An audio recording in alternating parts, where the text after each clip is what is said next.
The Tubernator Two, late May update. Welcome back, everyone.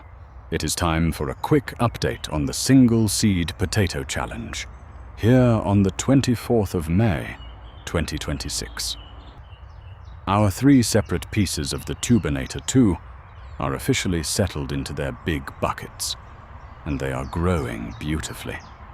These tough potatoes have already survived some unseasonably cold weather early on, but they bounced right back and are looking incredibly healthy.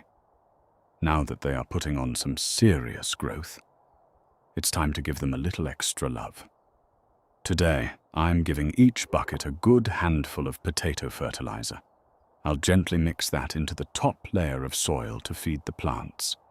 And then I'm adding a fresh layer of straw mulch right on top.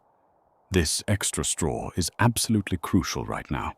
With the warmer weather finally arriving, it's going to help stop evaporation, trap the moisture in the soil, and significantly reduce how much watering I have to do during the hot days ahead.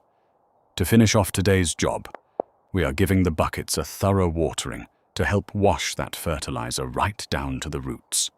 The Tubernator Two is thriving, and the strategy is paying off. If you want to see how massive these plants get by the next update, make sure to hit that subscribe button. See you in the next one.